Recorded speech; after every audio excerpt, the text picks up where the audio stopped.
And so will I as I'm editing this. But I want to move over to something really exciting. So there's been a lot of debate online about who's the best centre-back in Premier League history. Virgil van Dijk, Nemanja Vidic. Ferdinand came out and added his 2 pence in it. Vidic was recently interviewed as part of a show this past week. So he has obviously chimed in and shared a lot about his experience at Manchester United. But I thought it would be really fun for us to do our own Mount Rushmore of the Premier League. So I'm going to switch over to asking Craig and Matthew to share their 5 best players in the positions that we've picked. It's not all the positions. We've just gone for the top 5s in order of your goalkeeper, your centre-back, central midfielders, your wingers, which can be wide midfielders, or wingers, wing forwards, and of course your strikers. But we're going to start off at the very back. The men that do the job, that put smiles on their parents' faces and keep punters in good pockets when they put bets on clean sheets, which is the goalkeeper. So Matt, who are your top 5 Premier League goalkeepers of all time in order, starting at number 5? In order. All right. He's a left field one, but I'm going to go with underrated legend, Jussi Jääskeläinen. Underrated legend. That's your number 5. Who's 4? Number 4 is going to be, I'm going to say, Pepe Reina. Reina. Again, another good mainstay. Bit of him. Kind of revolutionised the goalkeeper game when he arrived. With the sweeper keeper, I'll go with Edison. Edison, number 3. Ooh, number 2. Ooh, so I've eliminated one. There's one surprise one, so he gets an honourable mention. Number 2, this was tough. I'm going to go with David Seaman. Safe hand Seaman. Okay. Instrumental to, the cause. And number 1, going to go to the greatest goalkeeper, Premier League goalkeeper of all time. With the helmet, Mr. Petr Cech. Ooh. Can I do my honourable mention? Which I kind of Nope. like. No? Just a 5? Nope. All right, cool. Just a 5. You give me something to think about now? That's one heck of a list. Craig, who have you got as your 5 goalkeepers? Number 5, I've gone for a very consistent goalkeeper. He didn't win a lot. I think he only won the League Cup in the Premier League era, but it was very consistent. Played till late in his career. I have to go for Brad Friedel. Oh, Friedel. Good one. Okay, number Brad 4. Friedel, number 4. I'm going to go for Tim Howard. Howard. All right. Number 3. Number 3, I'm going to go for Alisson. Alisson at 3. Number 2. Peter Schmeichel. Schmeichel. It would be number 1, but no, there's somebody else I like, so I have to put him number 2. Okay, number 2. Number 1. Sorry, number 1. David Seaman, safe hand Seaman. Safe hand Seaman. As an Arsenal fan, there's no way I could put him second, or he has to be number 1 for me because of what he did for Arsenal all those years and staying in the game for such a long time, consistent. I remember one save he made against Paul Pacini in the FA Cup semi-final at over 40 years old, and I think to myself, how the hell did he save that? He's a legend at Arsenal, so David Seaman. Very interesting. Guys will hear mine later. Centre-backs. Matthew, who have you got? Ooh, number 5. I'm going to go for someone that doesn't get mentioned a lot in a lot of lists. I'm going to go for Nemanja Vidic. Very good defender. Ooh, very, 4. very good defender. Number 4 is going to be, I'm going to say Virgil. VVD. Fire. So that's Virgil had a Vidic though, so that's kind of consistent with the online consensus. Number 3. Number 3. I'm going to go for Sol Campbell. I'm going to go for the mighty Sol Campbell. Torres Sol in 3rd. Rock of a defender. 2. Now, I had to be honest with myself looking back on it. This was very hard to call. Terry's at number 2. Oof. Terry's at number 2. That is a hard one. It was hard. Very, very difficult. So who's number 1? There's one defender that's probably better. And didn't tarnish his reputation as well, and that is going to be the mighty Vincent Kompany. Ooh. Vincent That's Kompany. not who I was expecting to hear for number 1, but hey, we move. Yeah. Craig? Number 5, I'm gonna go for. I know. He played for my rival club, but you have to give credit where credit to. He was a very good defender, Ledley King, at number 5. Ledley King. Ooh, that's nice of you to include a Spurs player. Very left Very field. nice of you. Very He left was a very good player. He I mean, got technically, there, Campbell was also a Spurs player. He was your captain. Okay, number 4, I'm going to go with. I know I'm going to go for number 4. I'm going to go for Nemanja Vidic. Vidic as well. All right. Who you got for number 3? Number 3, I'm going to go with John Terry. Terry. We have a song for him, but number 2, Sol Campbell. Campbell. Who is your number 1? Rio Ferdinand. For all the trophies he's won and his consistency as a player, I have to say Rio Ferdinand. He started out very young as well, 17. So I think he won. He would have won more England caps if not for injuries and all that. So I have to say Rio Ferdinand. Is someone going to be executed from the list? Matt, we're back to you. Central midfielders now. Central midfield. Number 5. 4. Difficult. Very difficult. I'm going to go with Yaya Toure. Starting off strong with Yaya Toure.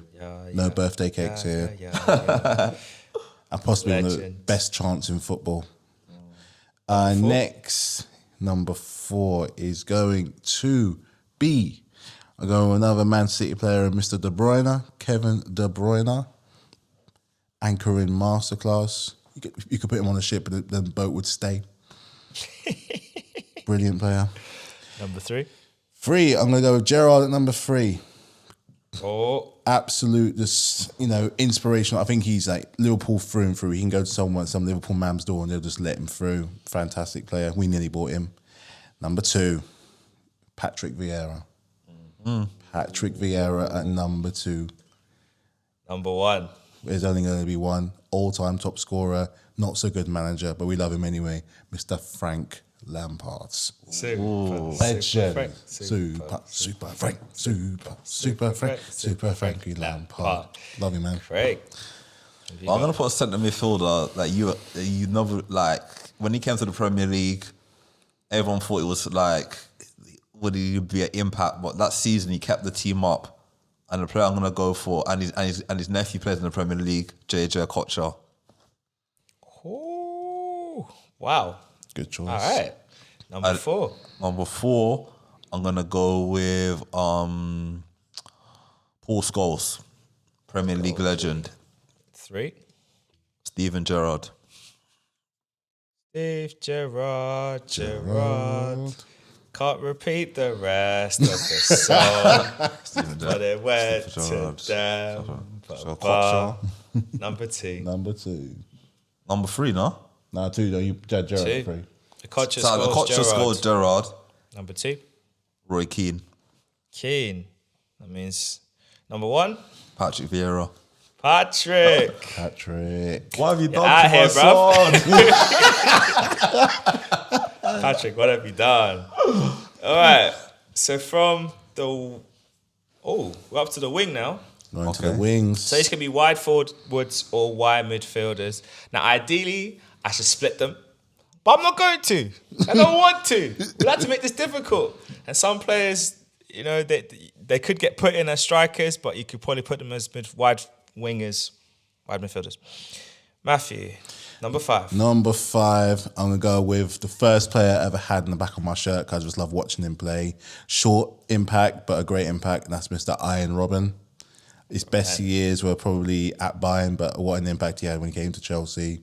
Back-to-back Premier Leagues. Lovely stuff. Number 4? Number 4 is going to be a player that I kind of admired in a way when I look back on it, and I didn't give him enough respect, and that's Alexis Sanchez. Streets will never forget Sanchez. They won't forget his impact was his impact was actually next, like really like something else. Number 3? Excellent finish, Mo Salah. Excellent finish, Mo Salah. I don't know better. Right. 2. Next 2. Now I had to be real. Bias couldn't come through on this one. Bunkert put through one of my favourites, all-time Chelsea great, in Hazard. lit up the Premier League when he was here. Coquelin, he's still spinning. In bed, spinning. Shower, spinning. He is, but that's everything just, spinning. Driving, spinning. To be fair, that's fair. We have the Kante Superman, and you got Beyblade Coquelin. So hey, we finally got you back. What that means? true. We Yes. finally got you back. We're even now. I'm saying. Don't worry. Watching it. Next one loading. Next one, it's only going to be one. Only going to be one. Mr. Sue himself, CR7. I'm talking about Cristiano Ronaldo. Has to be. Craig, what you got for me? Number 5. Number 5. He won the double at Arsenal. Mark Overmars. Speed merchant. Couldn't stop him on his day. Unplayable. On old school. Number 4, Ryan Giggs. Giggsy and Terry got a lot in common. So I got for Overmars, Giggs, Cristiano Ronaldo. Now they're at 3. Oh my God, your two got to be special. Number 2. Number 2, Robert Pires. Oof. That's very I contentious. was going to We put him move. in. And number 1. Harry Kewell. Whoa. Harry Kewell is your Whoa. best winger I can swap. slash wide. No, it's your list. Okay. Winger slash wide player in There's the a player Premier I League. didn't- Harry Kewell. Now, there's a player I didn't think of. There Wow. you go. Right, strikers. Matt, where we're at? Okay. This is Number 5. hard. I know I've really. been saying this, but this is probably the toughest one to put at number 5 because it almost kind of feels like a disrespect between these two guys. But I'm gonna put Alan Shearer at number 5.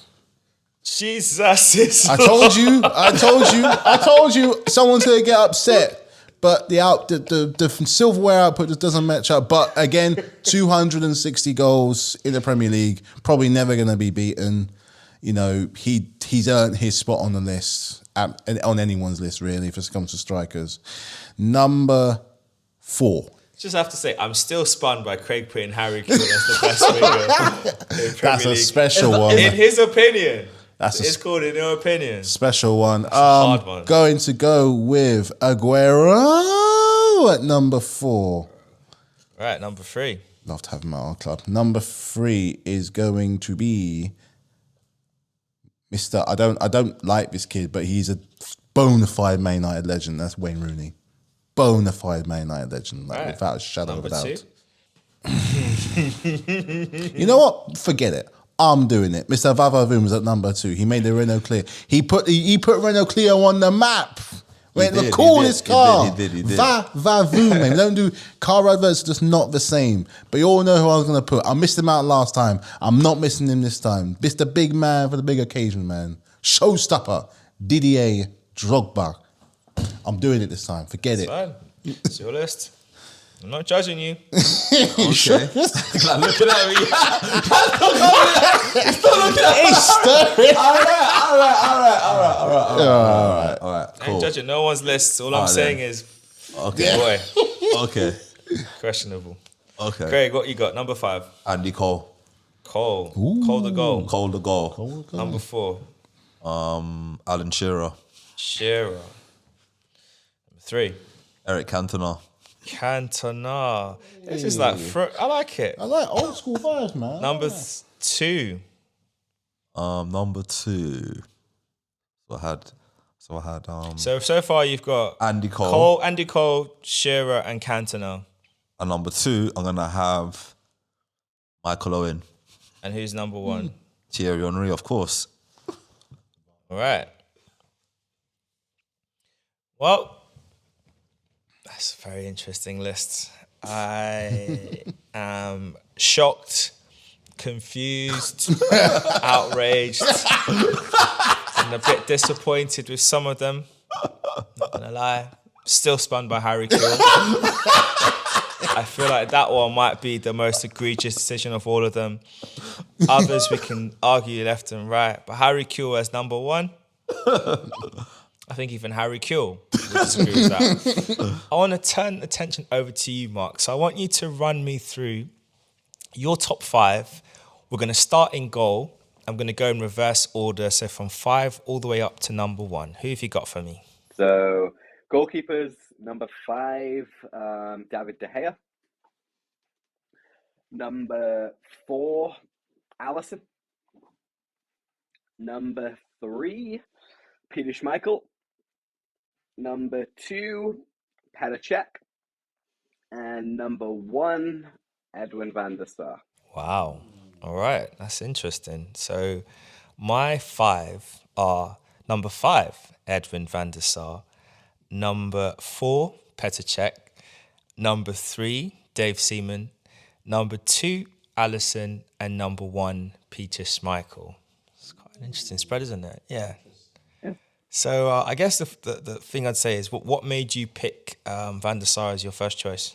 Yeah, well, I think Van der Sar, Cech, and Peter Schmeichel are all above kind of stand out to me. Like they've all won hatfuls of Premier League titles. They've all won hatfuls of FA Cups. And them domestic trophies. And I just think for me, Van der Sar was the most dominant of the 3 of them goalkeepers.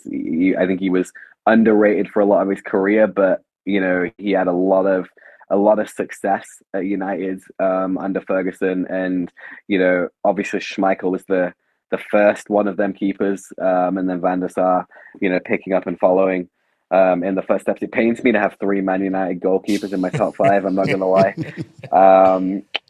but yeah, look, I think you can toss a coin between the 3 of them, in my opinion. Then Allison does just, I think, fall a little below, but they're my thoughts. Yeah, I think for me, I looked at it and I like I said, I had to have Van der Sar in there because I just think his longevity as a goalkeeper from his time at Fulham and then going to Man United at his age and still being so dependable and so good.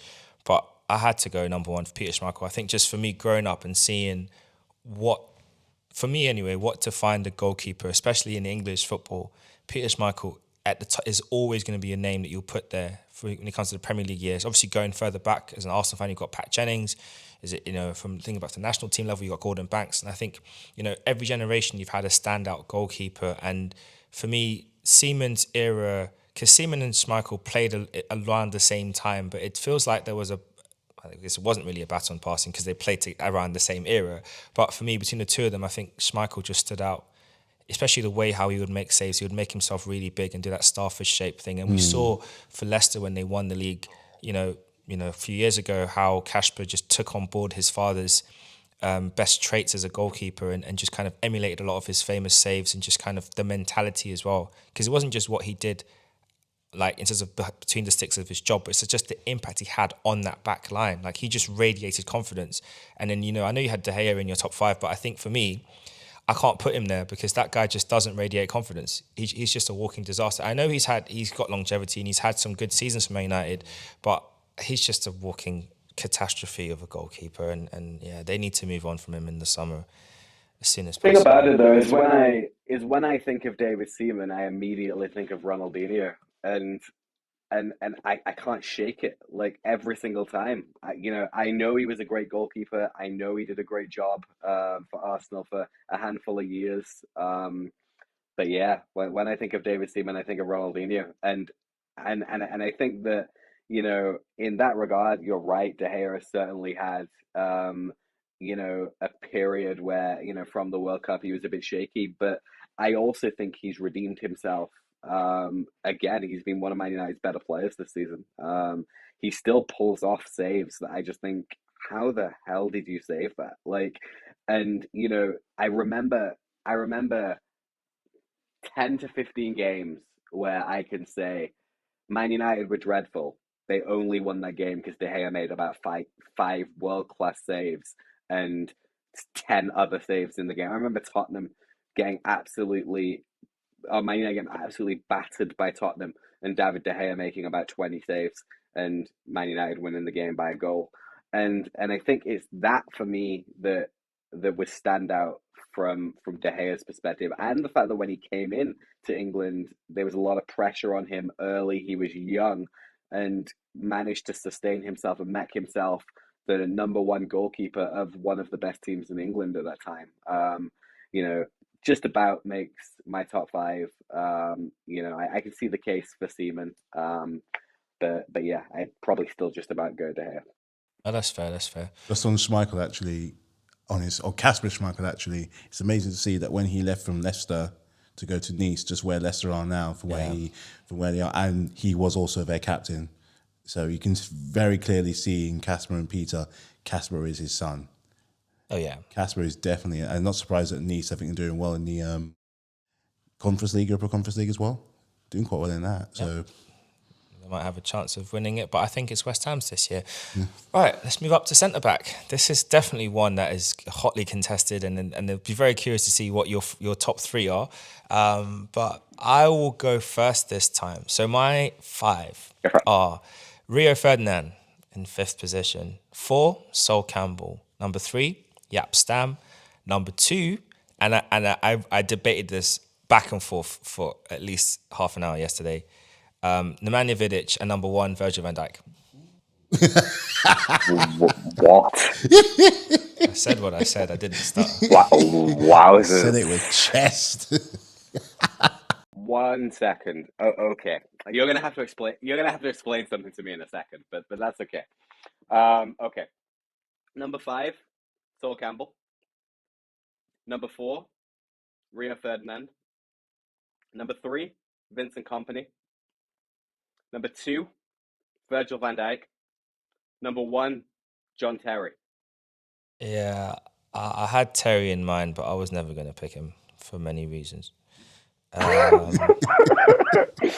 bias is coming in. No, John it's Terry not. doesn't make No, it's Premier League centre backs. no, it's not. It's not even about bias. I just don't want to pick him. I just think I think he's an incredible player, but he was on my reserve list, and I just didn't want to include him.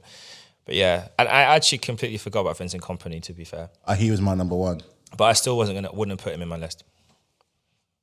So, yeah. I think for me, again, I just really wanted to kind of tie up I guess, because I feel like the Premier League is split into 3 eras, really. You've got the Inception era, which is from, I think, 94 or 92, 94, through till 90... No, through to like 99. Then you've got 2000 to like 2008, and then you have 2009 onwards. But even then, you could probably split that again for what the current seasons are. And when I think about it in terms of those kind of time brackets, I think about, Jaap Stam and how good he was at Man United, and then the impact of him leaving and how they had a massive drop off until they finally got around to replacing him. I think about, when you look at Sol Campbell and how he is just grossly underrated. In fact, most of the time you don't even hear his name mentioned in these kind of debates about top centre backs. And yeah, I picked Vidic and Virgil as my top 2 because I just feel like the impact they've had on their teams. Like for you guys with Virgil when he came in, and just the difference he's made to Liverpool, and just kind of completing that job that was done when you started with Alisson, you kind of built your spine out, and he just was a final piece in the puzzle. And then again, for Vidic, it's the same. Like Man United were struggling to find that competent partner for Rio for a while, and then he came along, and it was just like a match made in heaven. And in fact, he wasn't infallible. There's that game when Fernando Torres put him in a spliff and sent him to the shop. So he and we've seen that with Virgil recently, where he's gotten spun a few times by players. So it does happen. But I think he for me those 2 for me were the 2 best. Vincent, yeah, maybe now on reflection, probably could have gotten in with a shout. Definitely should be in with a shout. John Terry's not in there for obvious ethical reasons. Look, I think putting aside any bias, trying my best to look at it from a as non-Liverpool perspective as I can. John Terry was literally the best defender across all of Chelsea's eras.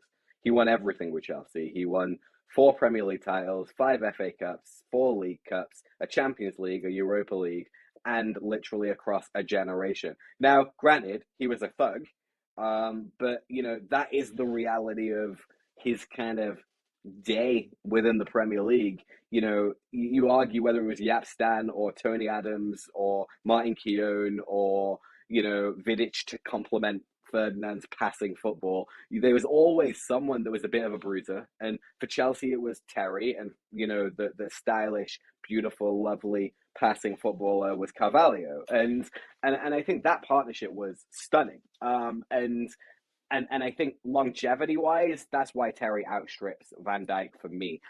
But Van Dijk's impact on Liverpool, as you said, is significant. Company is the best centre back in the best Man City team ever, and arguably that Man City team has been the best team in Premier League history, which is why I think he has to be in and quite high.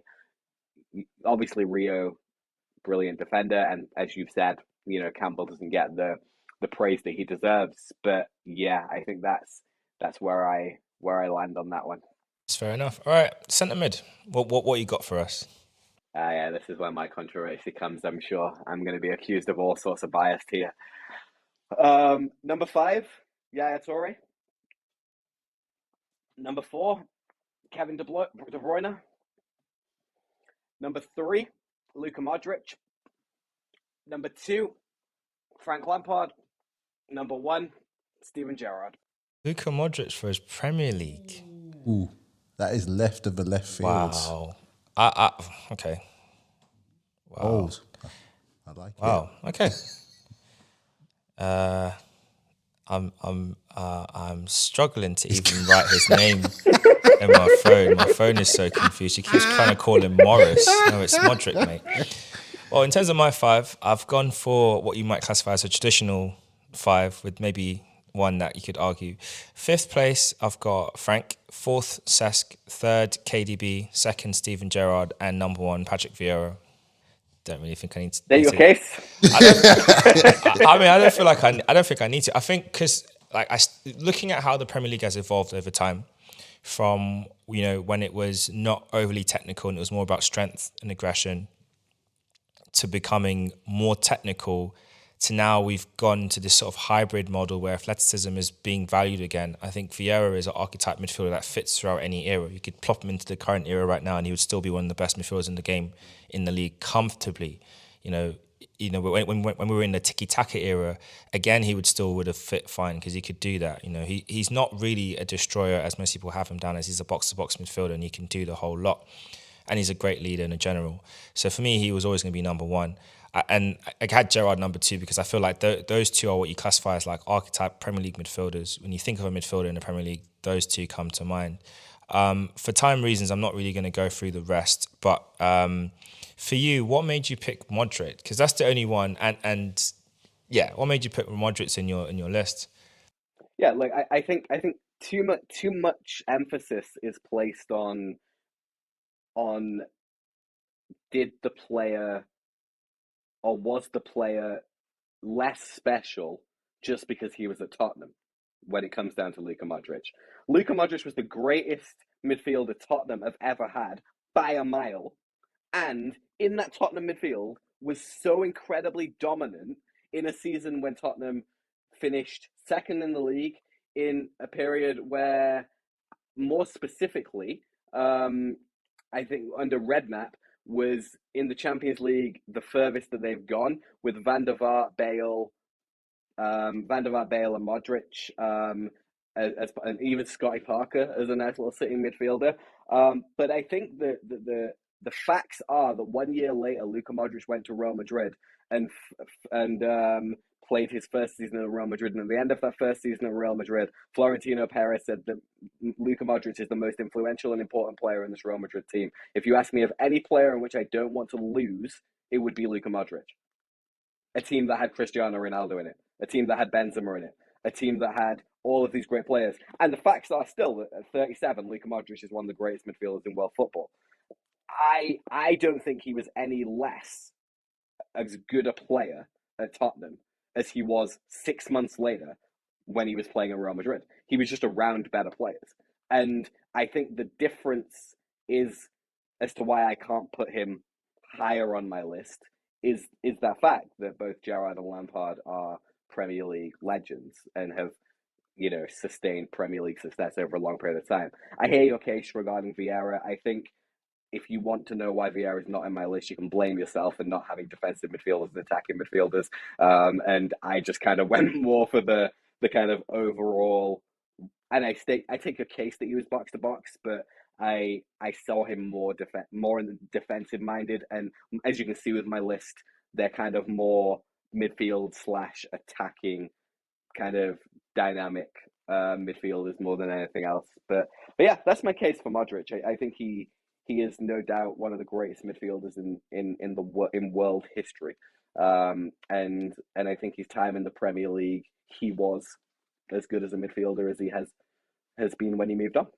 That's fair enough. I mean, yeah, I think that's a common misconception with Vieira, because when you think about his eras at Arsenal, he always had a very good defensive-minded player next to him. You know, to start off with, he had Petit, and they had that massive duo. Then, of course, Gilberto further on. Edu was there in part, and obviously Parla played his role next to him as well. Yeah.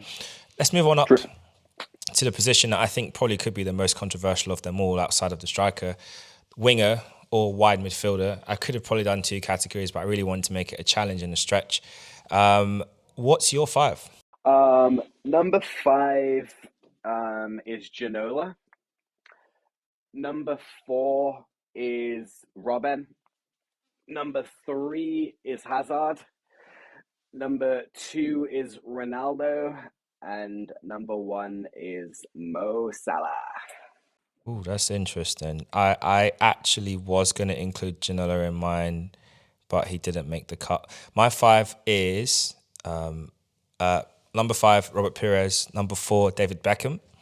Number 3, Eden Hazard. Number 2, Mo Salah. And number 1, Cristiano Ronaldo. And between 1 and 2, it was tough. But in the end, I thought Cristiano would get it.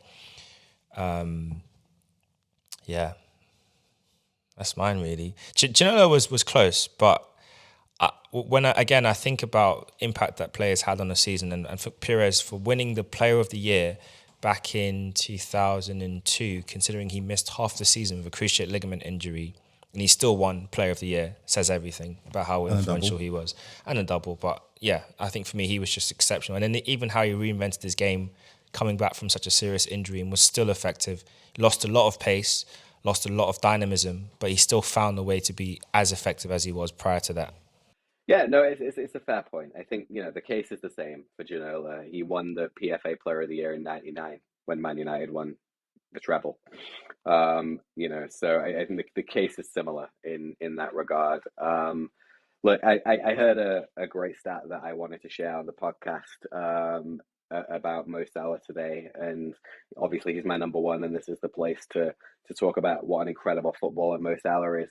He's so good of a footballer that Mo Salah has been booked more times for taking his shirt off against Man United and goals scored against Man United than Man United have scored goals at Anfield since Mo Salah signed for Liverpool. You know how crazy that is? That is Nah. That is. Oh. I don't have any words. How do you combat? Man United fans do better, innit? Yeah, they do better. I mean, what else can you say? That's astounding. That is unbelievable. Wow. And obviously, the same case that I made for Modric is the case that you could make for Ronaldo. And if you are making that case, I can see why Ronaldo would be number 1. He was great at Man United. He did really well, scored lots of goals, evolved into one of the best players in world football, and then went on to Real Madrid to become one of the greatest of all time players. Like, he wasn't any less of a player really at United than he was at Madrid. And I think the case is the same. But I still think that when you think about what Salah has done in the Premier League since coming back to Liverpool off the back of being rejected by Chelsea, basically, and going and having to recreate himself in Italy, it is absolutely exceptional. He has been, 20 goals a season for 5-6 seasons, 30 goals a season a couple of times, 40 goals a season, once or twice too. In the season when we lost the final to Madrid, Mo Salah was on par with Messi and Messi was having a great season, and Mo Salah's stats and performances were on that level. And I think Mo Salah is one of the greatest attacking players in Premier League history, one of the greatest wingers in Liverpool history, and we have a whole host of them. So yeah, and God forbid I put another Man United player even higher on my list. So Fair enough. Fair enough. I mean, yeah, I think what works well in Ronaldo's favor for me is that from the moment he joined the league, he just looked like something special, and he just never stopped, and he just kept getting better and better and better. And I think for Salah, obviously in his first spell at Chelsea, he was okay, but it just I don't know, there wasn't enough. But you didn't play him. You guys are idiots. But no change there. Right. it was the same with Kevin De Bruyne as well. Yeah, well, Chelsea, You were fine. I mean, I'm hoping all I'm hoping is that same spirit of confusion hits them again. They do the same with Mihajlo Mudryk and send him over to the red and white side of London. Right, strikers, our last position of the night. Would you like to kick off the honours? Who have you got as your top five? No, you can kick us off the honors this time. I did it last time. We'll Go flip ahead, a bro. coin. All right, I'll fly through Kick us mine. off. I'll fly through mine. Go for it. I know this is going to be controversial. Number 5, Didier Drogba. Number 4, Harry Kane. Number 3, Wayne Rooney. Number 2, Alan Shearer. And last but not least, Mr. Vavavoom. Number 1, Thierry Henry. Thank you very much. Very good. Number 5, Harry Kane. Number 4, Luis Suarez. Number 3, Alan Shearer. Number 2, Kun Aguero. Number 1, Thierry Henry. Yeah. I mean, I thought about Aguero, and he was under consideration. But for me, I think my argument, and I think we were saying it as well when we did the first part with you and Craig Matthew, is that the all-time top goal scorer just has to be in that conversation. And I know it's tough because you look at what Aguero has done, you look at what Suarez did in his spell at Liverpool, and just how dangerous he was as a striker. But for me, I can't not have the top goal scorer of all time in the Premier League out there. And considering his longevity as well, that's why Shearer had to make the cut for me. Yeah, well, obviously, I hate to be biased here, but I had the all-time top goal scorer make the cut and Sergio Aguero as well. So there we go. Yeah, no, look, I hear you. I hear you. Shearer had to make the list. Yeah, it's Wayne, it's Wazza. You know what? I think It's Wazza. you know what? Rooney for me, the reason why he got in is quite simple because we were talking about this as well in last week's episode about who's the face of the Premier League or who has been the face of the Premier League, and is there a face right now? And I think, in light of the recent seasons, I think we could definitely name a bald man from the Basque region of Spain who would comfortably be the face of the Premier League in Mr. Pep Guardiola, but he's obviously not a player. But when you look back through, the kind of like the early 2000s or like the mid 2000s, to late 2000s, yeah. Wayne Rooney, you just can't escape that guy. He was everywhere. Every FIFA, that guy's face was there. He has one of the best Nike adverts of all time, which was the one before the World Cup. Yeah. Yeah, where he imagines it all going horribly wrong, and the ironic thing is that future version of Rooney existed because he grew his beard as long as he did in that advert. But yeah, I think for me, he's just an ever present, and he had such a great career. Man United's all-time top goal scorer, was England's top goal scorer until Mr. Kane, who probably will go to United in the summer, ended up taking that off him. But yeah, I think there's good arguments for everyone in our lists, really. But the thing about Rooney is, and I'll always say it, is that he was always the bridesmaid and never the bride, right? Like and that's the difference between Rooney and everyone else on this list, is that Henry was the man at Arsenal, Aguero was the man at Man City, even Suarez for a period, the man at Liverpool. Kane has been the man at Tottenham for the entire time. Drogba was the man at Chelsea. Wazza was always the bridesmaid to a different player every season, no matter who it was, whether it was Ronaldo, whether it was Berbatov, whether it was Tevez. Wazza was always the bridesmaid, never the bride. And he was a very attractive bridesmaid who most people would be very happy to have, take home at the end of the night. But nonetheless, I think that is the thing that for me means that Rooney just about misses out on the top 5. What's your closing thoughts on this week's podcast? Interesting lists. I think pretty much all the players. With these kind of lists, there's always going to be someone that just misses out. Looking back on the last list that I did, and maybe one that Craig did, there's going to be a case of where, could have had that player, could have had that player for that kind of reason. I think if you open it to a top 10, then it gets easier for certain positions. I think with managers, it might get a little bit more difficult because you just go into space really, but I could have added. I look back on mine and thinking like, think a bit more. In fact, the very moment I got home last week, I thought, did I get that wrong? I didn't get it wrong. My list was perfect, but the listeners will be the ones to decide that, and they definitely will. But yeah, it was. Yeah, I mean, there's always. I think there's some we're always going to agree on. Like Henry, we're always going to pretty much agree on. He's as a striker, even if there's like certain players that win, but you have to have them like his Shearers.